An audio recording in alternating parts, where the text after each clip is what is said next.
and Jonathan Horton. And Tim, I feel nothing but admiration for him and sticking with this sport and bringing himself to this moment. Yeah, I tell you, it's a long, hard road to get back to an Olympic Games. I know it. It is not easy. At his last World Championships, tore ligaments. You see that foot taped up.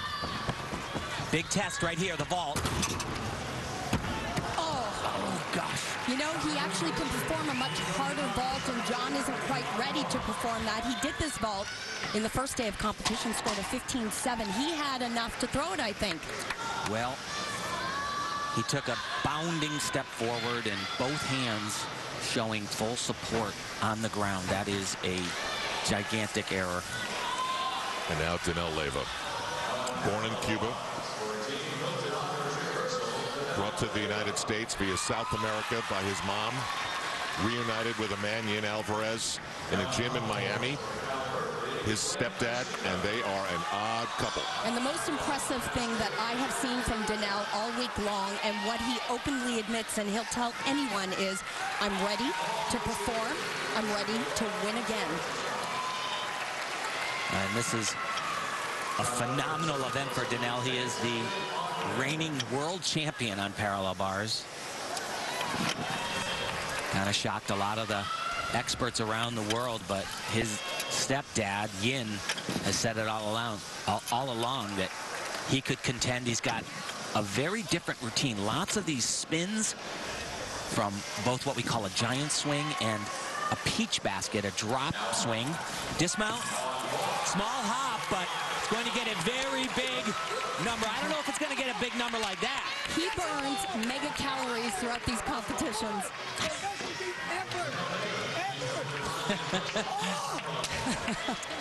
No, that wasn't the best routine ever, but it was pretty darn great. There's his mom, Maria, who's also on the floor with Danell.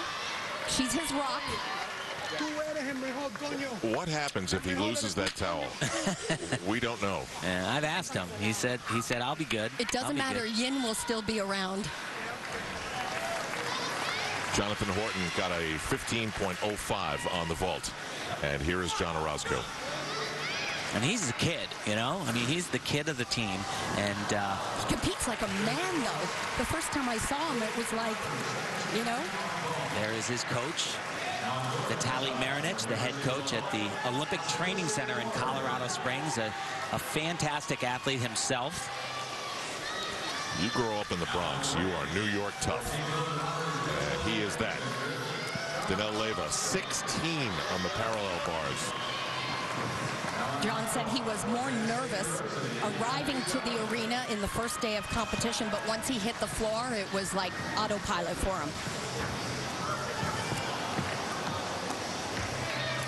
He's actually increased his strength tremendously in the last year and a half. He had the third best score on rings in the first night of men's competition, 15.05. And that is so critical because there are two events where Team USA struggles a little bit. They're the pommel horse and still rings. And this guy, he can make the Olympic team purely because of those two events. Not to mention how fantastic he is on the remaining events.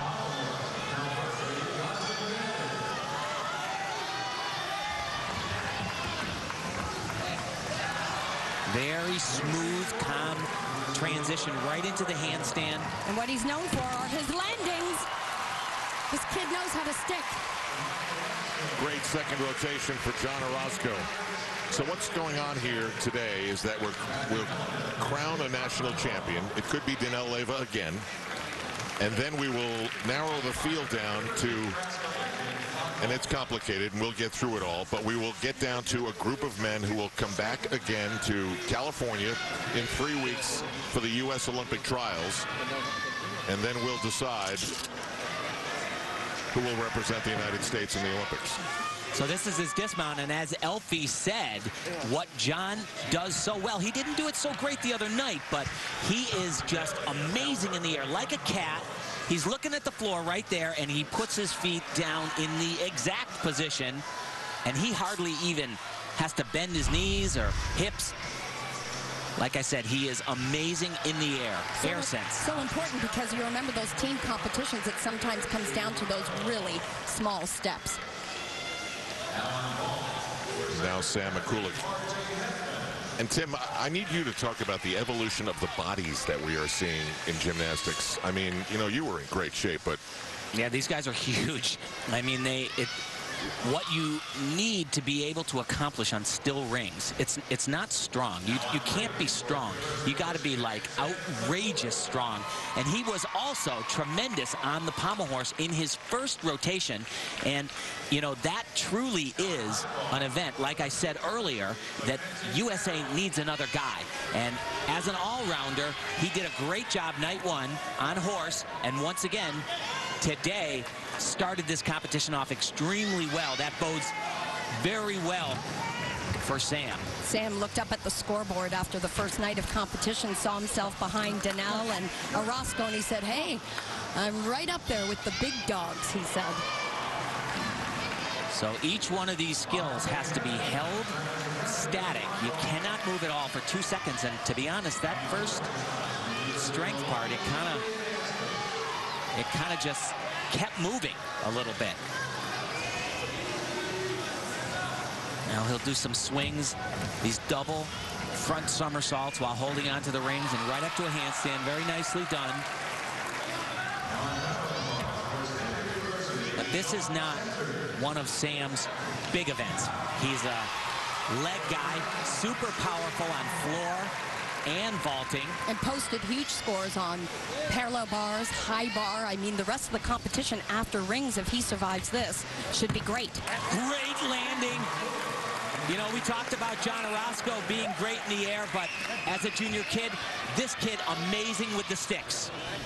From the University of Michigan, Sam McCulloch trying to get himself a spot in London. Yeah, 15-1. A lot more great gymnastics to go. Belmont Stakes coming up later on NBC.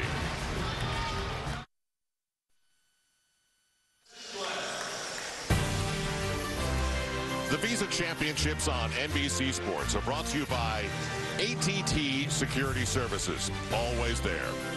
And by Visa, supporting athletes and the Olympic Games for 25 years. Every gymnast has an injury story, and David Sender certainly has one that makes you almost wish he gets this second chance. 4 years ago at the Olympic trials, all things were normal.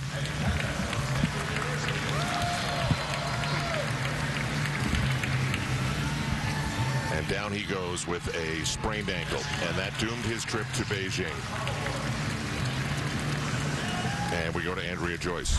Well, Al, if there is a sentimental favorite, it is David Sender. I spoke to him just a short time ago. He admitted that he was definitely a little disappointed in his first day showing, particularly upset with his showing on pommel horse because he's been working so hard on that. Felt like he didn't even come close to showing what he could do on horse. Overall, though, he was pretty happy with the statement he made. Much happier with the draw for today. Feels he'll have a lot more energy for this floor routine.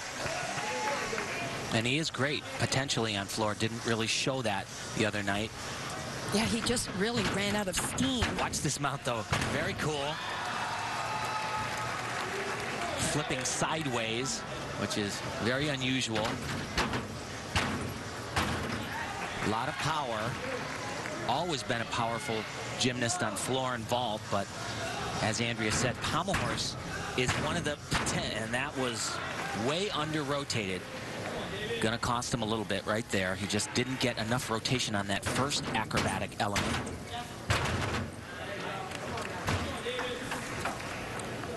But for a guy like David, it's not just his strengths, which are floor, vaulting, and still rings. For him to truly be a factor, I think he needs to be great on that one major nemesis, the pommel horse. He'll do that in the next rotation. Oh boy, he is not really getting off the floor. He still has another tumbling pass to go. Yeah, he looks very tired. And yeah, that was surprising. Just a double full at the end. That is 3/10 off. Couple that with his performance on the high bar, and where is he? Yeah, not good. It's his coach at the University of Illinois, Justin Spring, who has nothing but a totally positive attitude. So we move through the rotations here to determine a national champion and who will represent the United States at the Olympic trials and in London next month. Right now, we send you to Jimmy Roberts in New York. January 1, Morton and a list of men who want to make it to the Olympic trials and represent the United States of America in the Olympic Games. For Danel Leyva, it's the dream, yes. He was born in Cuba. Mom needed medicine to keep her baby well. She could not get it, and she left. A circuitous route via South America brought her to Miami, where she reunited with a former gymnastics friend by the name of Yin Alvarez there, the stepfather of Danel. Gymnastics is what united them, and it was the beginning of a beautiful friendship. My goal is I want to create an Olympian. That's my dream. This guy lives his life with passion, and his son is the beneficiary. When I land and he goes crazy, I feel like, yes, I did good. Oh my God, oh, he did it. Wow, fantastic. I'm inside. I'm thinking I'm the one that do this. Oh my God. Oh. Sometimes when I'm not doing well and he like goes crazy, it like gives me energy to keep fighting. He's on fire. So stepdad. What making Danny special is what he has in his mind. Everything he did before is to make him what he is now. Oh my God! You're the best! The journey began when Danel was just 3 years old, and Yin introduced him to gymnastics. I've never met my biological father, but I'm not going to say that I'm missing anything, because at the same time, Ying is giving me everything a father gives a son. Danny for me is my only kid. I'm a coach on the gym. I'm a father at home. I'm a professional cook. Not only does he understand me, like I also understand him. Like our chemistry together is like pretty perfect, and I wouldn't trade it for anything. Jim did a good balance. He was so strict with him in the gym, but in our house, they play. He teach Daniel a lot of things as a man. Amazing. I think I was the right person for Daniel because he's kind of like me in that we're going to risk everything. We're going to giving everything we have for what we love. Even though we're not related by blood, he's really taught me and made me who I am. It's only the first major step in the dream, but it's a big part of it. Danel Leyva with his dad on the verge of winning a national championship. First big release right here. Flip over the bar. Watch this. Beautiful. There is your 2011 National Gymnastics Champion. A dream come true for Danel and Dad. Stepping up to the high bar at Worlds as the reigning U.S. champion, Danel was ready to show the competition what he was capable of. Oh, beautiful. It was a very good event of mine, and I was going to prove to the world who I was. Nowhere near done. Big release right here. Oh. Oh. And I remember getting up, but I don't remember the part in between. I think he just spit a piece of his tooth out. In that moment, I stopped to be a coach, and I go, that's it. I'm not the kind of person who stays down. I'm like, dang, all right, let's do it better this time. Battered, bruised, almost beaten. This is Danel 2 days later. He is fabulous on parallel bars. A stuck landing. How about that for a comeback? It was unbelievable. It's still right now surreal. The gold medalist in the parallel bars. And I feel very proud of him. Every gymnast have the same dream to be an Olympic champion. Danny don't want to make the Olympics. He want to win the Olympics. I see Daniel in the Olympics already. To be representing USA is big, super big. I was born in Cuba, but I'm equally proud to be representing the United States, you know, the place that gave me a life and a career.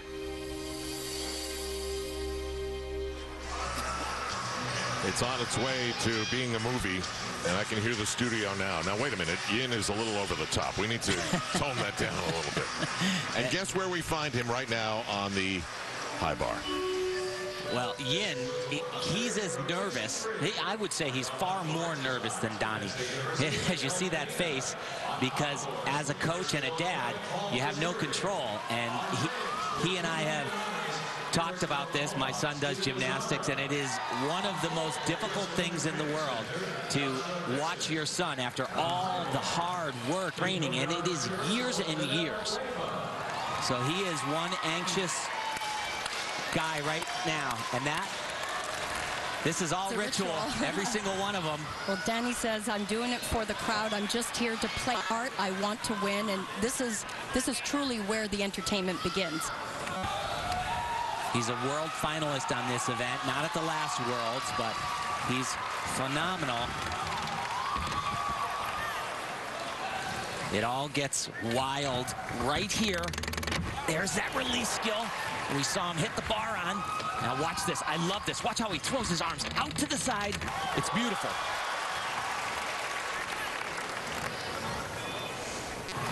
Another release in combination right here. Very good. Now, this is great. Once he's going to jam his body in and fly. Oh, it's so beautiful. I've never seen anybody else do that move. It has been done before, but he does it better. Such an acrobat, he makes my heart race. And he nails it.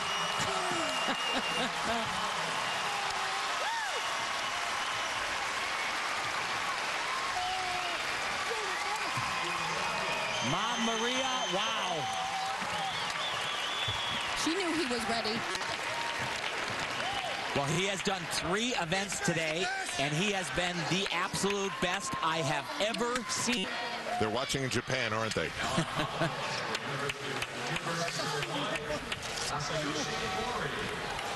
And now Jonathan Horton.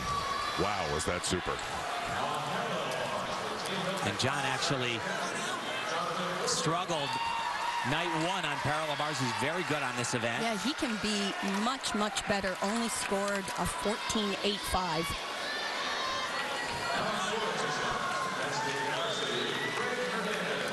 Big release move, done very well.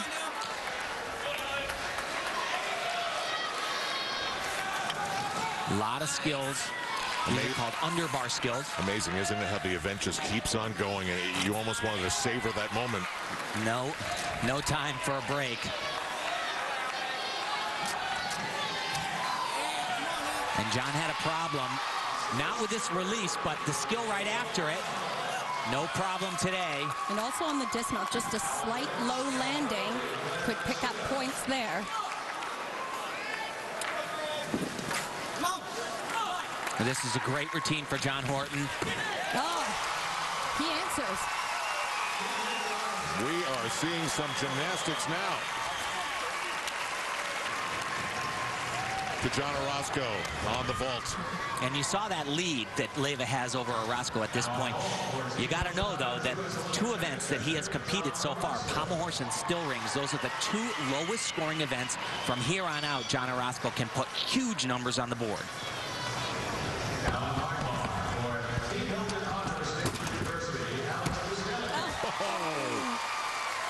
Wow. The smallest of steps. Bang, bang. That's what he does every time. So typical. Yeah, they're saying, why didn't you stick that? I know. It was so close. He scored a 15.9 first day of competition. So he could have a little bit more bounce off the table, and he admit, but like we say over and over again, look at so how cat-like. Well, it's the body position that he lands in that is so aesthetically pleasing. Thursday or better? Better landing, probably. Yeah. Not better. There's always room. Leyva, 16. Horton got a 15.75 on the parallel bars. John Orozco, a 15.9 on the vault. To Sam McCooley, 5th after the second rotation. And like Orozco, remember, he has competed on pommel horse and rings, the 2 lowest scoring events in men's gymnastics, and now he gets to explode like a cannon. This was on this awesome event. The first night, wasn't it, Tim? A 16.1 was incredible. Very difficult. This is actually, it's called a Kasamatsu but he will spin 3 times completely around. Super hard. Really good. Really good. Much better than he did in training in the warm-ups for this competition. Big step on the landing. It's a 3/10 step. But excellent job from Sam. 1-3-0. This is ferocious gymnastics that we are seeing. And now Chris Brooks in third after the second rotation. And you just feel the adrenaline just rising here. And you know, you talk about John Horton and how long he's been doing the sport of gymnastics. John and Chris actually were teammates when they were just little kids, and they're training partners now. They are. Both attended the University of Oklahoma. And Chris has had a long and difficult career as well. A lot of different injuries. But this has really been a great year for Chris. Seems to be peaking at just about the right time. One thing is for sure, you can always hear him in the gym. Big release. Very clean.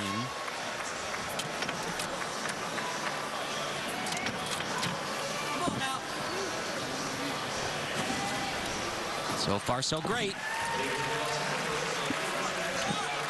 Big dismount, blind landing. He's really fighting in this competition. Doing a very nice job. Yeah. That was beautiful. Beautiful. What I'm talking about. Great job. Great job.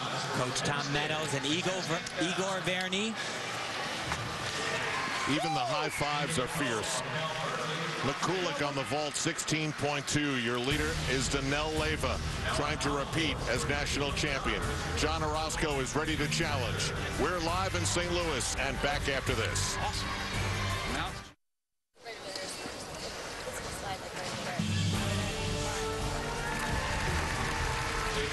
You're looking at Danelle Leyva, national champion a year ago, looking to repeat in first place. Certainly on a great track to the Olympic trials in 3 weeks in San Jose, California, which you'll see right here on NBC, and to the Olympic Games, which unbelievably is next month. I know, it's amazing. Now here's Jake Dalton, part of the United States team that won a world championship bronze medal, but this is one of those sports where the world championships is awesome, but the Olympics is the Olympics, and there's nothing else that comes close, and he is close. How close? Very close, and this is actually a defining moment for Jake, because although this isn't his strong point, he's an amazing tumbler, great on vaulting, but once again, Team USA, they are weak on still rings and pommel horse. They don't, if you look at the guys, the top 5 guys, all the combinations point out that the USA needs to get better on those 2 events, and he has here on the still rings. Doesn't the world need to get better on those 2 events? Yeah, they do, but, you know, right now, USA, you know, they're challenging, you know, certainly to win a medal, and, you know, they believe firmly that they can beat the Chinese and the Japanese. You know, they're extremely competitive. They have some events, high bar and parallel bars, that, you know, they are just phenomenal on, and vaulting is much better, but they need another strong guy on rings. And Jake says that he has certainly put in extra time in the gym. He knows this is one of those voids that he can fill, and he has put in a lot of effort on this routine. 2 seconds, 1/1002. Each one of these strength parts has to be held. And this is great, actually. Very, very good. Jake scored 14.8 in the first day of competition. Would like to break into that 15.0 range. Come on. Go, Jake.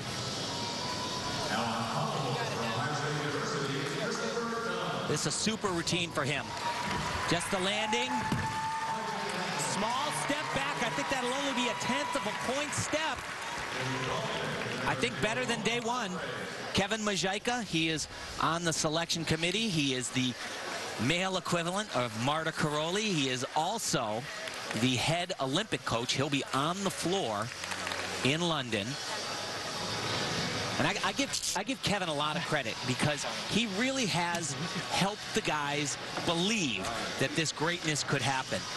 He's a very passionate man. He has coached, you know, the Olympics in the past, and he has got these guys to buy into not just getting on the podium. His goal, their goal, is to do the whole thing, to win it all, and it could happen. So he'll have a name to place into the Olympic trials as we go to number 57, Sho Nakamori. Such a nice kid. He's been in the sport a very long time, one of the oldest competitors here today. Tim, he goes back to the 90s. Yes, yeah, he's been around a long time, like I said, and he's had quite a career as well. His longtime coach when he was a junior boy was also his dad. Tragically, he lost his dad to rheumatoid, actually scarlet fever, and Sho then a great collegiate athlete, broke his femur at one point at an international competition. Very hard to come back from that and be able to do the pounding events like vaulting and floor. Can he fill a spot for the Olympic team or not? It would be a very long shot. He's actually good on pommel horse, but I don't think he's quite good enough to be worthy of just a one-event specialist. I don't think that the USA can do that. And this was his best showing in the first night of competition. On P-bars, Sho scored 14.65. It was actually 13th best in the competition. And again, that was his best piece of gymnastics on day one. From Stanford University, where they won a national championship.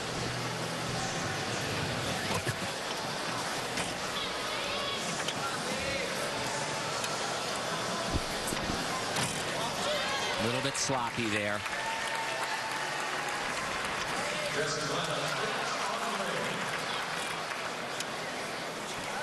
A classic, elegant gymnast. If there's a criticism, it's he doesn't have the explosive power that we see from like a Chris Brooks or a Jonathan Horton.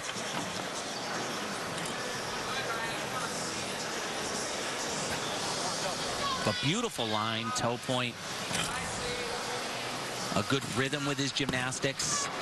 But that right there, that is a very, very big deduction. I think he took 3 steps and those hands touched the floor. 5/10 for touching the floor like that. And deductions all over the place.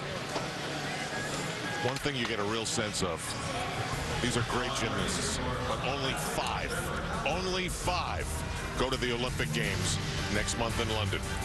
John Orozco hopes to be one of those survivors to get to the Olympic trials. The leader is Danelle Leyva.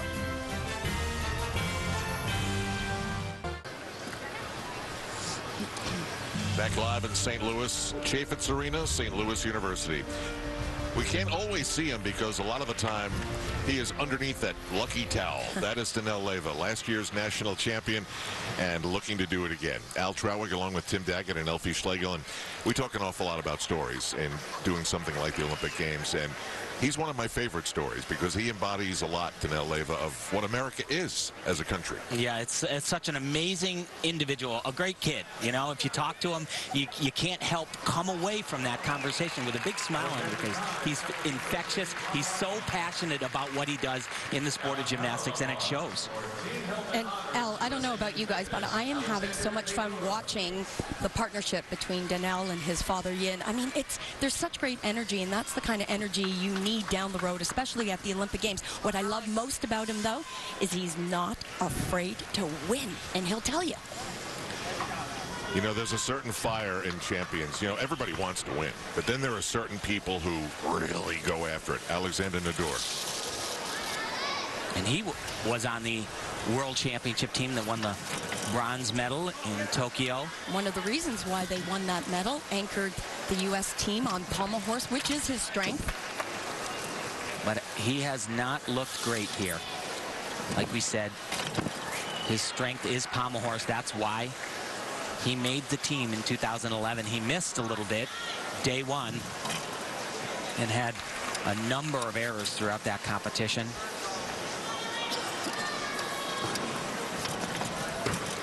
And a good routine, but certainly not a routine that Team USA would want to use in the team finals. Of the 5 spots that will go to London, how many are you sure of in your heart? Well, I'm pretty sure that of 3 of them. Yeah. Okay. One would be Danelle Leyva. John Orozco's in the conversation. Jonathan Horton's in the conversation. Certainly. Then things get a little really dicey. In a little bit less than a half hour, we will have live coverage of Tyson Gay in the 100 meters right here on NBC Sports. So there is Danelle Leyva's lead, and it's fairly significant. Over 2 points. Chris Brooks over 3 points back, and he is tied with Jonathan Horton. Remember, top 6 go to the Olympic trials in 3 weeks. Let's go to Andrea Joyce. All right, Al, you know, if you looked at the standings after day 1 of this competition, 5 of the top 6 men were all members of the bronze world team last fall. The only newcomer, 19-year-old Sam Mikulik from the University of Michigan. And even though this is his first senior national, Sam told me he's not surprised at all by his success here. He told me that when he was a little kid, he always thought that he'd be shooting for the Olympics in 2016. But a couple of years ago, he realized that he was on a much faster track. And guess what? He's looking at London. Al? Hey, Andrea. Tim, I got a real good energy feeling in this building today.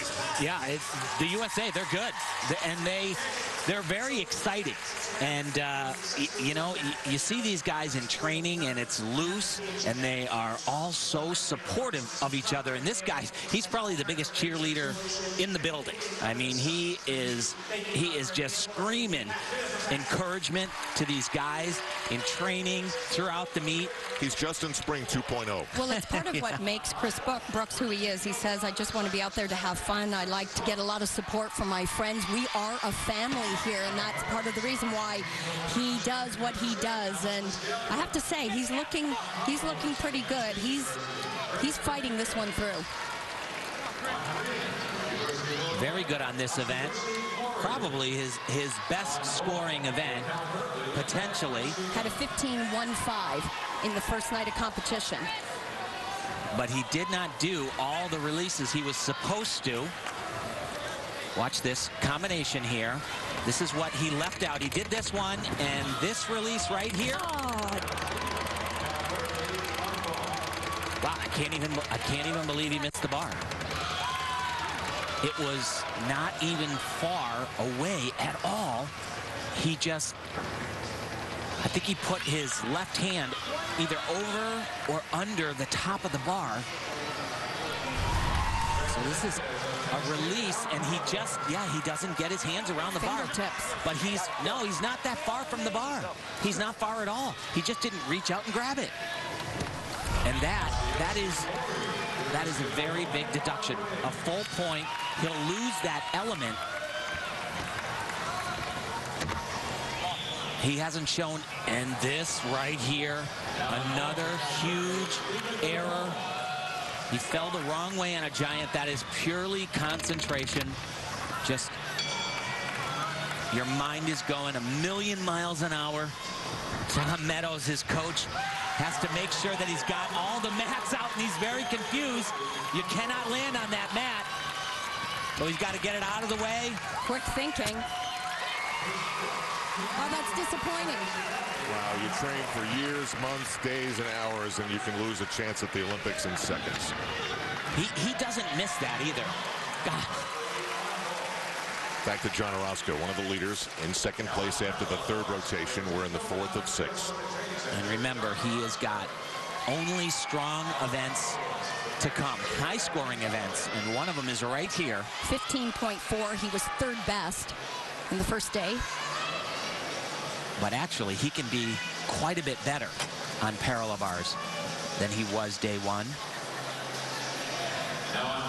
What John will do is he won't give away any little tiny tenths here and there. He'll squeeze those legs together, point his feet, and try to stick that dismount.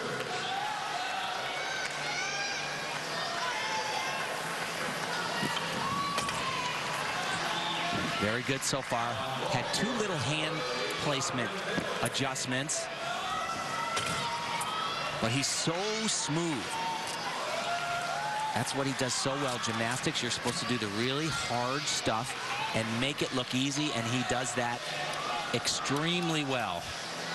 Takes his time. Everything is well thought out. Dismount. Oh, boy. No stutter.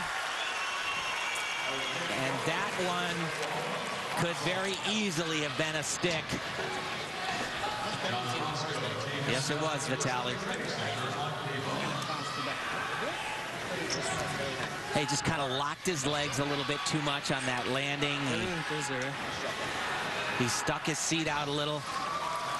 And you kind of get stuck in the ground when you do that.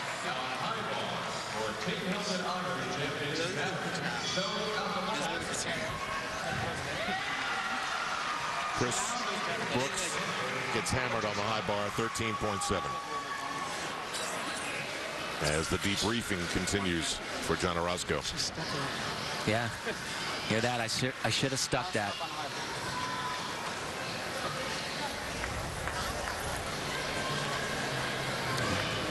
The debriefing continues here, Al, with Tom Meadows and Chris Brooks. Very, very uncharacteristic.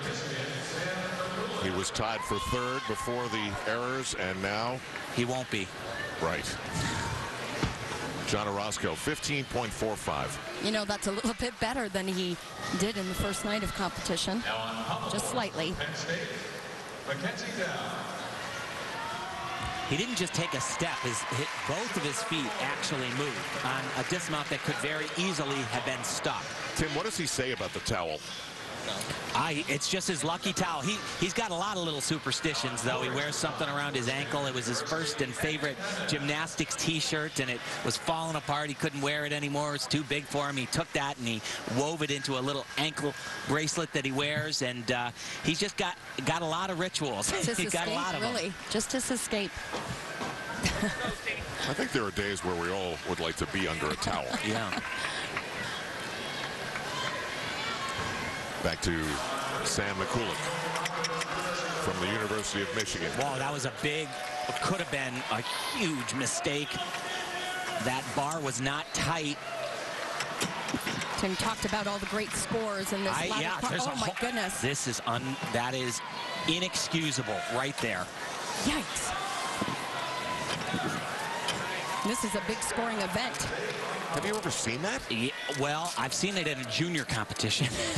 You know, and basically what it comes down to is they forgot to tighten one of the bars, and it's not a deduction to run out there and make secure the equipment, but boy, Sam's handling that well, didn't he? Yeah. Nothing phases this kid. Talk about ignoring the distractions. Yeah.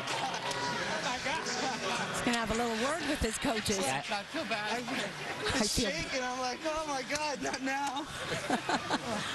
Wow, and this was like panic mode right here. Jeff Corrigan is going to run up there, and look at how loose it is. It's completely loose. The bars could have literally fallen all the way down. Yikes. They might want to print out the checklist again. Kevin Majika watching it all. He's the main man for men's gymnastics. We're watching dreamers who want to be in London next month.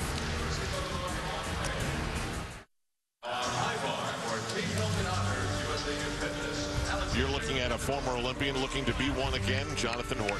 And look at the raw piece of skin on his right bicep. That comes courtesy of parallel bars, those release skills, and they're an everyday occurrence. And every time you do that, though, it's like, God, I did it again, opened it up. Part of the sport, isn't it? Okay, this is our first look, I believe, at Stephen Legendre. Where does he fit into the Olympic picture? Right here on the vault is where he can contribute best for Team USA. He's also tremendous on floor. One night one, but a really big mistake in his first tumbling run. He fell. Team USA needs powerful vaulters, and he certainly fits the bill, but that fall on floor, that'll hurt him quite a bit. One of the most difficult vaults being done today. This is called a Dragulescu. And he can score in the 16 range like he did on night 1. Double front half twist. Big power. And you know what? Oh, golly. Could see that right from the board to the table. He didn't have enough flip right off the bat. And it's kind of gonna fly a little bit like a wiffle ball off the table. He doesn't get his legs up high enough. Watch, he reaches down and his legs aren't moving fast enough right there. And really kind of no way to make that. It's unbelievable, Tim. It's only 5 seconds, but it's a really important 5 seconds. Yeah, without a doubt. He just doesn't have the rotation. Gets his hands off of his knees a little bit earlier than he typically does, and those hands go down, and that is very bad. Just nowhere near the energy like he had on the first night of competition today. Back to the parallel bars, and Sam McCulloch, a very strong 15.6 as Jonathan Horton chalks up for the high bar. So, Al, as you mentioned, you know, the 6 top all-around scores will advance to the Olympic trials, but then there's a whole bunch of other scores as well. Not just purely done by the all-around. And we just saw Legendre falter, but I don't believe, just got a 15.7, not that bad of a score. I can't envision a scenario where he wouldn't advance to the Olympic trials.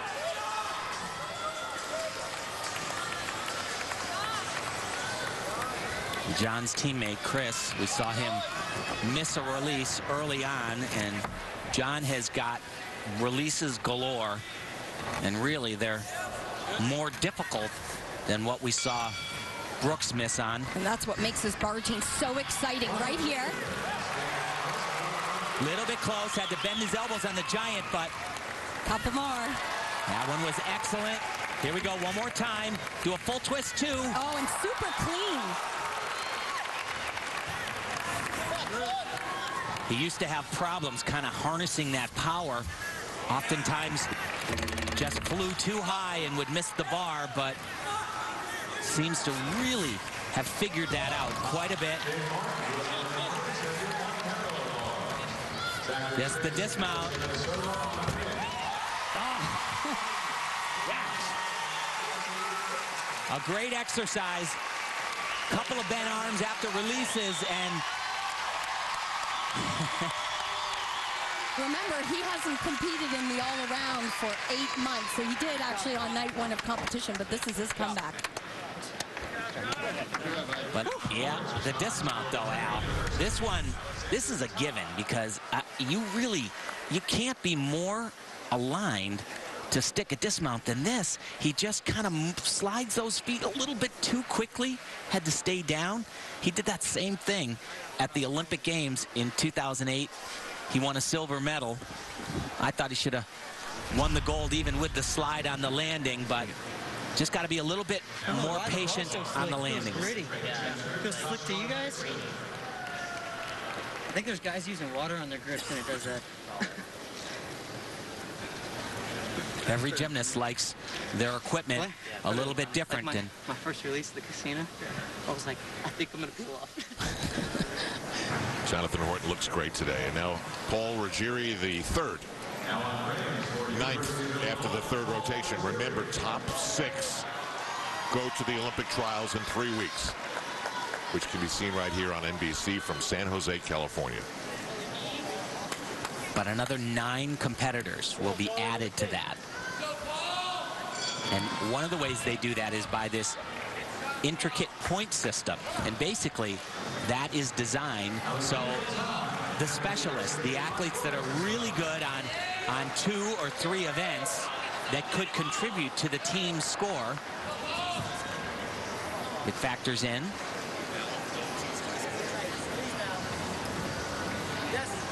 This is not one of Paul's best routines. He just lacks the upper body strength. He's also a tumbler and a vaulter, good on parallel bars and high bar, and just struggles a little bit here. There is his strength part. Does it nicely, but to get the really big score, you can't just do like 1 or 2 of those. You got to do just a whole bunch of them.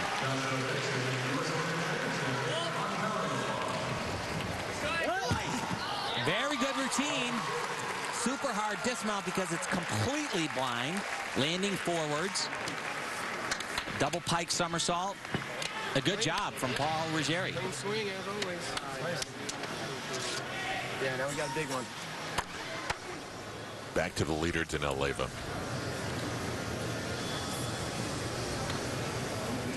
He just wants to keep it going. He's got a nice lead. He does have a nice lead. Floor, he's really good. Horse, that's where Orozco has a bit of an advantage because he's going to higher scoring events potentially. But what Danel is going to be focusing on this exercise in particular are landings, each and every one of these dismounts. He needs to try to stick, save those points. Hop to the side there.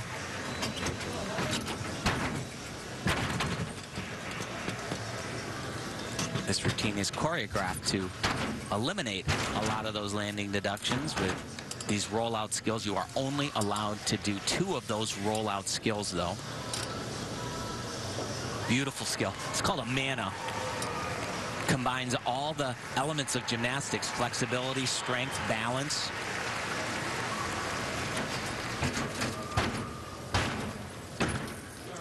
Very nice.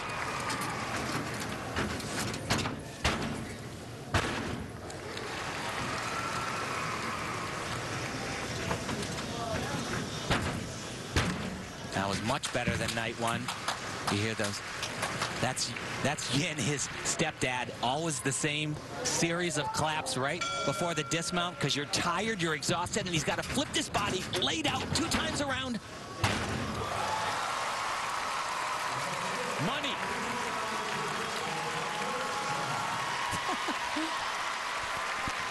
How high can he dream?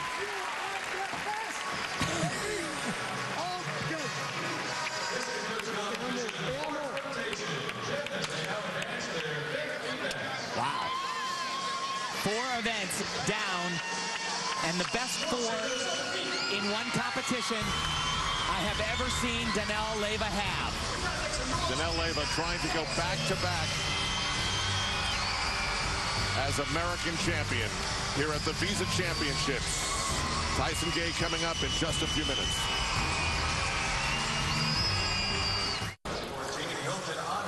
Actually, Paul, I had nothing to do with it.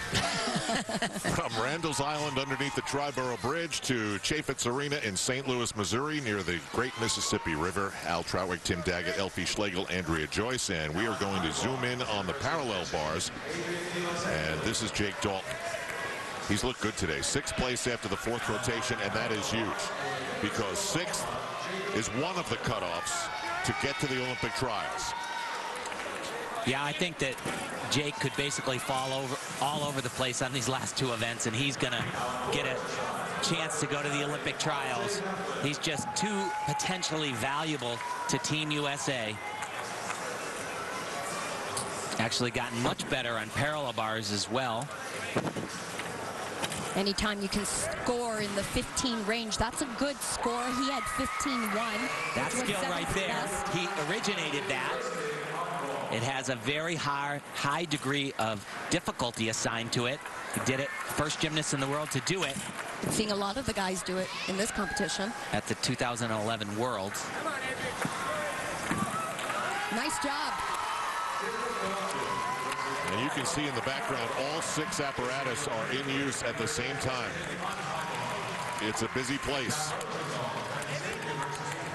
Meanwhile, Sam Mikulik gets taped up for what lies ahead, but he's had a fabulous day here moments ago on the high bar. Oh, well done, dude. One of the most put together gymnasts. He just has all of the qualities that you need to be so great. Very strong, not just like in strength part strong, but overall body strong. Some of the releases that he does, he lands a little bit close to the bar, but he's able, because he's so strong, to not bend his elbows on the giant after. It's very critical. Like that one right there, no problem. This is his big release. Now watch, he catches close to the bar. Most gymnasts would bend their elbows on that, incur 3, maybe even 5/10 of a deduction, but not Sam. Al, you said he's having a fabulous day, but really a very consistent 2 days of competition, which is what's really key here for this athlete. He is so well balanced throughout all 6 events. Great all-arounder. And for that routine, McCulloch received a 15.55. Before that, Jake Dalton, parallel bars, 15.35, and Jonathan Horton on the high bar, 15.65. So as the remedial work is done, Danel Leyva focuses in on trying to defend his national championship. He is in the lead, and all the big boys are coming up. Final. It's all part of the NBC Sports Championship season. These are the 2012 Visa Championships, and you're looking at Jonathan Horton, who's won this event twice. Looking to return to the Olympic Games, and he's in a great spot. Third after the 4th rotation. Al Trautwig with Tim Daggett, Elfie Schlegel, and Andrea Joyce. A little bit of a delay here before he gets the green flag. And you know what John potentially brings to the USA team is not just, you know, some phenomenal routines like we saw a few minutes ago on high bar, but he just has so much experience. He has been to countless worlds and already been to the Olympics, an Olympic medalist. He can help these guys kind of wrap their fingers around that whole experience and not let it get the best of them. Great teammate too, right? Total leadership. Absolute. He was nervous coming into the first day of competition, but said after it was over, felt like a gymnast again, and was so happy to be back on the floor mat.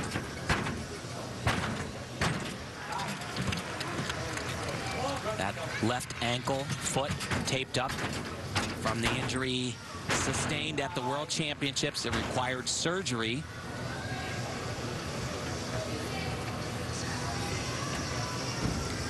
This unquestionably the most demanding event on your feet and ankles. John has changed his routine around a little bit. He only has to take one hard landing backwards, and it'll come right at the end.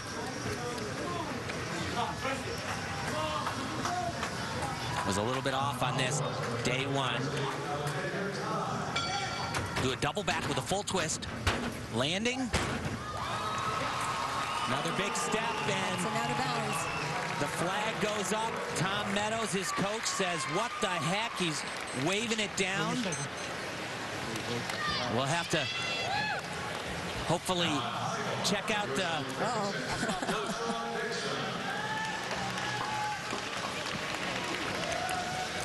the replay here. Thought he was going to have a few words. I got to learn how to stop taking steps. Nice job. Good, John. Dismount. So if his feet finish on the blue, no deduction. If any part of his foot is in any way on white, and it was.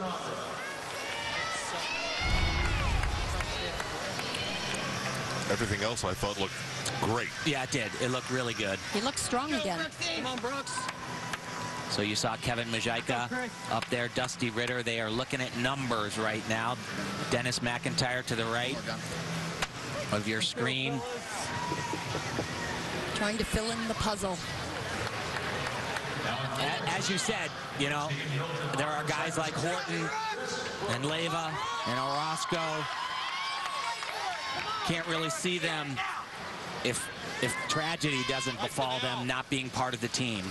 15.4. The execution again, that's a number that's key to look at. If you're a longtime gymnastics fan and you long for the days of the 10, that is where the 10 lives right now, in the execution number. Right, but for Horton, 15.4, a much better score than the first day of competition, slowly improving.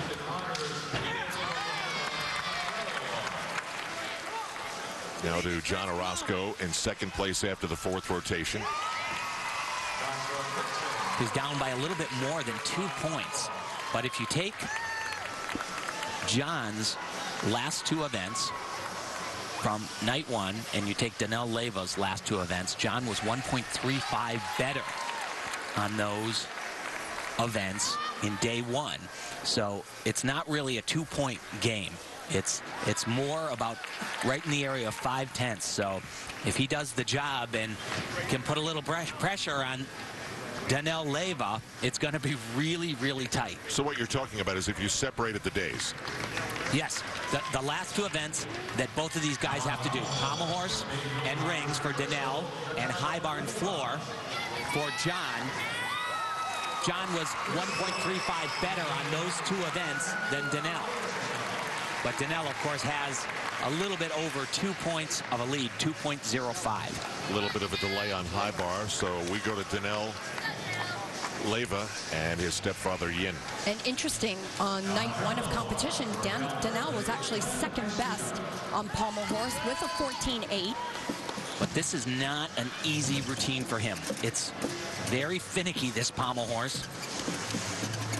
He has a great swing. It's about staying tight and clean. It's about staying exactly in the moment, though, on horse.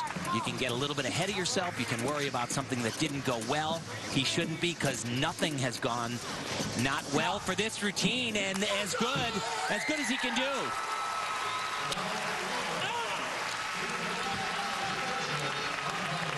Daniel Leyva is having a dreamy day.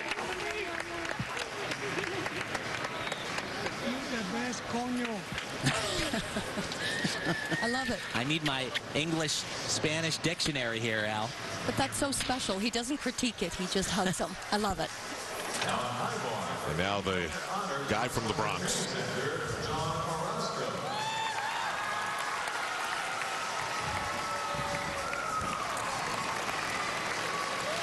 John capable of getting a big score here. It was 15.75. His first attempt on night one. Made the World Championship finals. Beautiful release skill. That's actually named after Nastia Lukin's dad. That's a Lukin on high bar.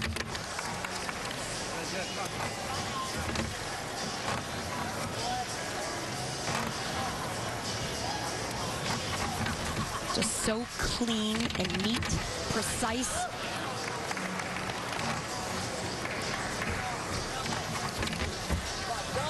Another release in combination. Right to the handstand. That's another thing. And look at that pirouette. Everything is about finishing dead on in that handstand. He hasn't been sticking great today. Take that, Tim Daggett. Wow. John Orozco is looking good.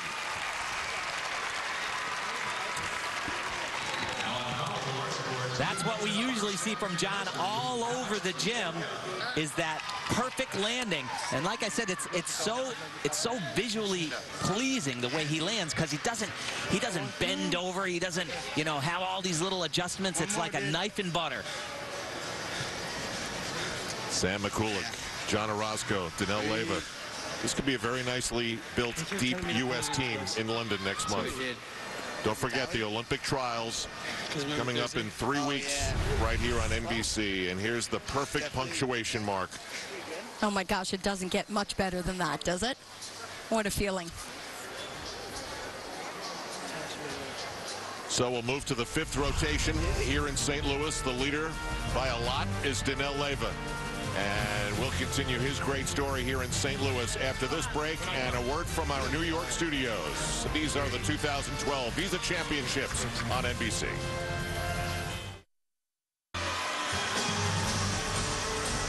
We're back live at Chaffetz Arena on the campus of St. Louis University for the 2012 Men's Visa Championships. With one rotation to go, John Orozco has taken a sledgehammer to the lead of Daniel Leyva. It's now only 9/10 for a second consecutive national championship. So that 15.85 on the high bar was a major statement. Meanwhile, the women's competition started last night on Universal Sports, concludes tomorrow on NBC Sports. It marked the return of the all-around Olympic gold medalist Nastia Lukin, and a first-time look on the uneven bars. Elfie, what did you think? Well, it wasn't the comeback on this event that Nastia was hoping for. Just a couple of weeks ago, she unveiled her balance beam routine, which went very well for her, but it didn't go so well for Nastia. Here, she had major problems in this routine, but I have to say, I didn't see her perform an entire routine through all the practice sessions that we were at, and in some ways not completely surprised, but... And this is where that error happened right here. She's way too close to the bar. That is an added skill, the bent knees. And what it really did, though, is it exhausted her, and she faltered on the dismount as well. Then to Alicia Sacramone, who's trying to maybe be a specialist on a team where Marta Caroli may not want a specialist. Yeah, without a doubt. You know, she went down just days before the World Championships with a torn Achilles, and you see that left calf wrapped. She took a very short landing on this dismount right here, and in training just the day before, hadn't seen her do it again since. Oh, what a relief it is. And then Elfie Bridget Sloan trying to get back to the Olympics. Well, truthfully, I had sort of written Bridget off. During the practice sessions, I didn't see anything that would make me feel confident that she'd be able to put together these routines, but she's a world champion, and she certainly proved me wrong, because on this night, she put together an excellent bar set. Good for her. Join us tomorrow. Who is the national champion? We'll see who gets invited. We'll see who earns their way to the Olympic trials in 3 weeks in San Jose, California. The final day of the Visa Championships tomorrow beginning at 4 Eastern Time right here on NBC Sports. Back to Jake Dalton. He's on the high bar, 6th after the 5th rotation, but I have to think, Tim, that his head is a happy place today. Oh, without question. He has done his job, and the guy that matches up closest to Jake Dalton is his teammate at Oklahoma University, Steve Legendre, and Steven, has not had a good day today, falling on his 2 specialties, floor and vault. And Jake really gives tribute to Steve, his training mate, with the support that the 2 of them have in the gym together. He says that he's really helped me throughout all the trainings. He's just glad to have him there going through this journey together. A lot of people believed that both Legendre and Dalton could make a world team, the same team, because they had the same strengths. Well, they proved everybody wrong. But of course, we're dealing with one less athlete now as we head to London. Just 5 athletes will make this team. And both of them won't, in my opinion. But so far today, exclamation mark for Jake Dalton. Great landing. He has done his job. And there's the other character we're talking about, Steven Legendre, not having the day that he could have. You saw he got a hug from the assistant coach, Gard Young, who actually fit the puzzle in 2004 perfectly. They needed a still rings and a floor guy, and Gard Young was right there to punch his Olympic ticket. So Jake Dalton's day is done, but Danelle Leyva and John Orozco have a little thing called the National Championship that they'd like to settle. Coming up.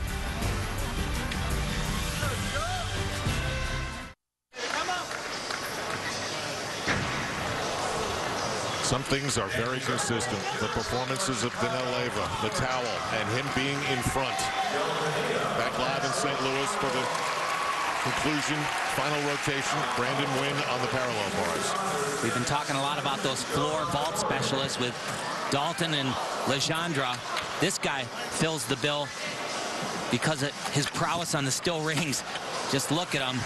But he is gigantic. Even his muscles have sweat. He was really strong in the first night of competition. Excuse me, Tim. 15-4. He was 3rd best. His sweat has muscles. That sounded really dumb. Tim.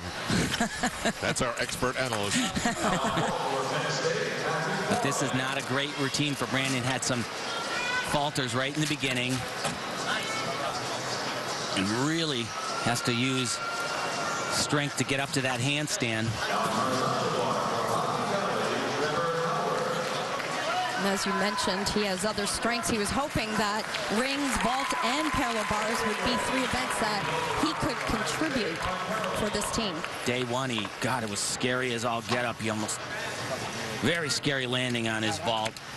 Does a super hard vault, but not ready to do it. How about a couple of thoughts from both of you about what we've seen here with the men and what it's done to excite you about what could happen in London and at the Olympic trials, which is the next step? Well, I tell you, they have looked phenomenal. And, you know, they put together 3 up, 3 count on 6 events, and they don't have a miss. It's pretty exciting news for Team USA. Yeah, it's been one of the best competitions so far. Someone's told them that it's an Olympic year. Steven Legendre getting ready to go on the high bar. That's where his day will end. Daniil Leyva up by 9/10. He will finish on the still rings, and it would take a major mistake and a huge hit by John Orozco to take away a second straight national championship. But we'll watch.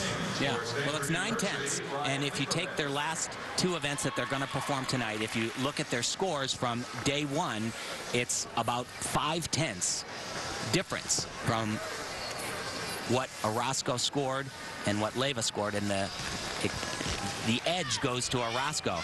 That, of course, wouldn't be enough. It would still be 4/10 behind, and it's pretty hard to fall off the rings, Al. And what kind of buzz are you getting from around the world? Where are the Chinese? Where are the Japanese? Where are the Russians? Well, certainly the Japanese look phenomenal. They look absolutely phenomenal. You can't count the Chinese out, but I think it really hurts them more. It hurts China more to go from a 6-person team to a 5-person team because they don't have the depth in the all-around position. At the World Championships in Tokyo, you know, 8 months ago, the USA had 3 of the top 5 all-around gymnasts in the world. China didn't have any. Now on high bar for Team Hilton honors. So Legendre finally chalking up. It looks as though he's ready to mount the bar. Steven certainly didn't show us what he's capable of doing in the first night of competition. He only scored a 13, but that is certainly no indication of what this athlete can perform. He's a risk taker, high-flying acrobat. So what do you think? Does he get an invite? Yeah, he gets an invite, you know, certainly because of day 1, but also being a world team member, and he's potentially too valuable to the USA. No question he gets an invite. Oh, my goodness. And he is just really off today. He has checked out. Yeah, no, I got to say that the way he looks today, I don't know. I haven't heard anything. If, you know, if maybe he is not feeling well or is just a little bit beat up, but he does not in any way look like the Steven Legendre I remember in competition. Hear the judge yell he has 10 remaining, and he's got to have hands to the bar by the time 30 seconds has elapsed, and he gets up there in just enough time. One more release here. That one was excellent. And another one. Beautiful. You know, I tell you though, Al, the Olympic glare, it's just, you know, you can work your entire life for this moment, and none of these guys, except for Horton, have ever experienced what it's like to be in a qualifying meet for the Olympic Games, and it can be daunting.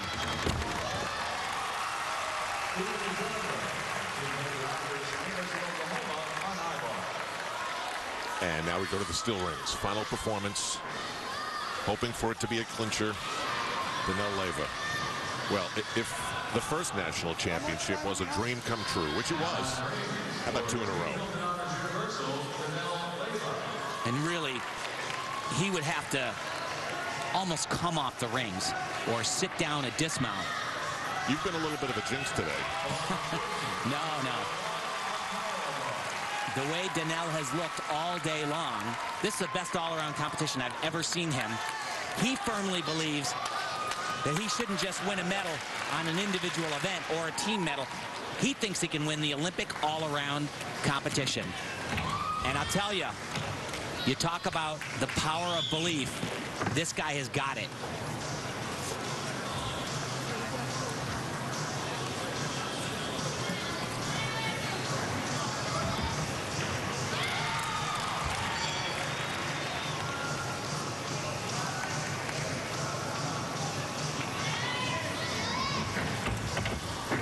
Now, Donnell doesn't challenge the very top athletes on still rings because he is not as physically strong upper body-wise. But what he does well is swing. And watch this super hard element right here. Does it just about as well as anybody in the world right now. And he's making sure he holds all of those strength positions for the exact time that they're looking for. And he's not giving away anything in form, in execution.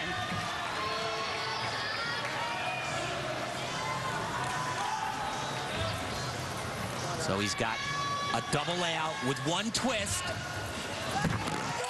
2 in a row.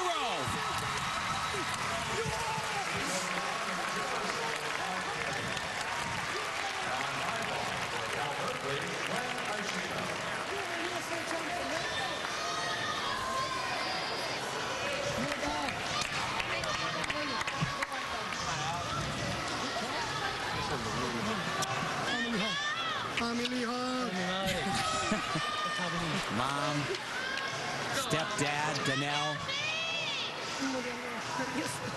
She's so proud of her little boy. Yeah, you know, we saw that fall on high bar from the World Championships. We replayed that, and she told me when she was in the arena in Tokyo, and she said, when he did that, I just hoped, I prayed that Donnell is done. I don't want my little boy doing this anymore. She's sure happy that he didn't follow that path right now. To floor exercise, and John Orozco trying to cement second place.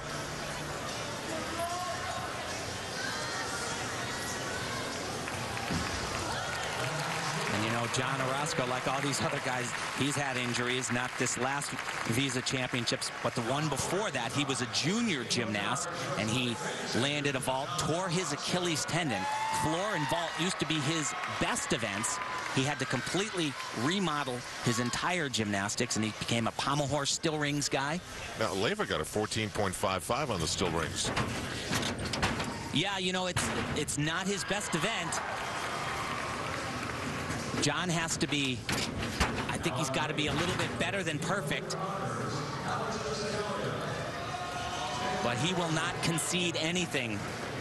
No question about that. Beautiful flare work. Once again, this is how he's dealt with that injury to the Achilles tendon. He adds a lot of bonus points by doing that flare work on the floor. A 15.45 could take the national championship. Day one, 15.05. Well, it felt like such a sure thing. It's not a sure thing, but he has not had a landing deduction yet in this exercise. Scored 15.05 day one, and he had a little bit of jumping everywhere. Today, just that one hop. It's gonna be close, but I don't think that he can get that 15.45, but he sure gave it a run, I'll tell you that. Well, if he gets a 15.35, yikes, that hop. He starts, his maximum score is 16.1. That's the absolute maximum he can get on this exercise.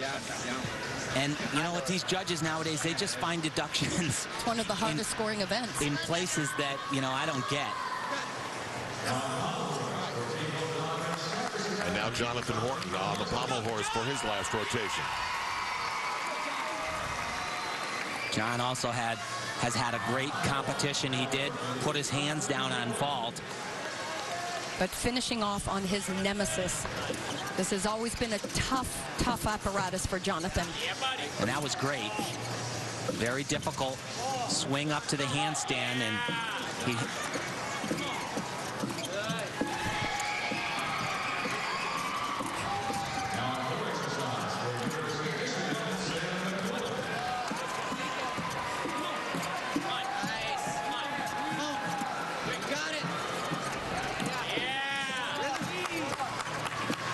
Very good routine for John Horton here on horse.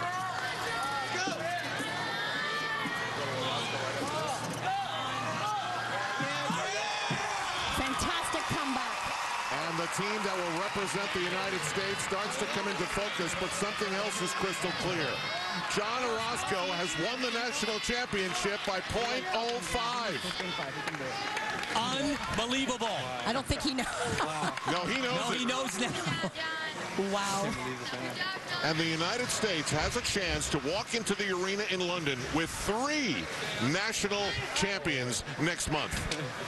What? Wow. His execution score was a 9.4. Excuse my language. And that is unheard of.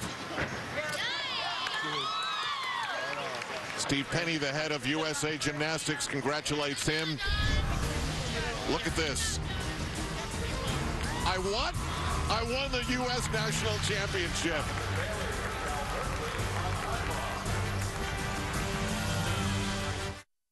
A shocker.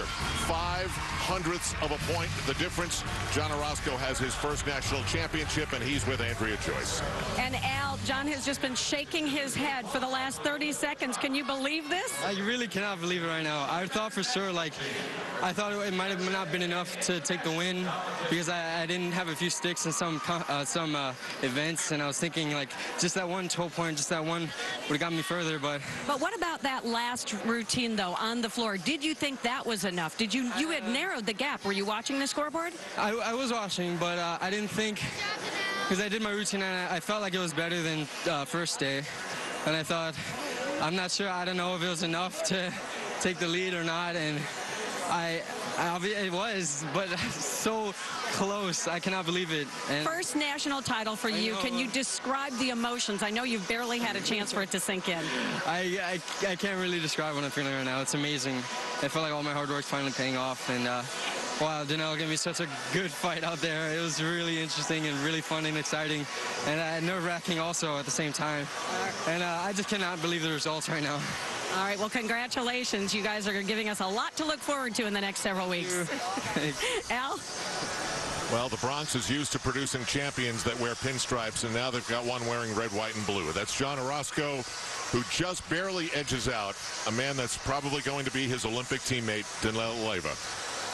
So there are your 2012 Visa Championships, John Orozco, Danelle Leyva, and then there'll be some who find out whether they are going to advance to the Olympic trials in 3 weeks. You'll see it here on NBC. Tomorrow, the women will decide their championship on the road to the London Olympic Games. Tomorrow at 4 Eastern, right here on NBC. Coming up, don't miss the Belmont Stakes. It's part of the NBC Sports Championship. Coverage begins today on the NBC Sports Network and continues with the race at 4:30 Eastern Time on NBC. Coming up next, the countdown to the London Olympic Games continues as Olympic gold medalist Allison Felix competes at the Adidas Grand Prix. That's next on NBC. Congratulations, John Orozco, with Tim Daggett, Andrea Joyce, and Elfie Schlegel. I'm Al Troutwood. We'll see you tomorrow afternoon from St. Louis, right here on NBC.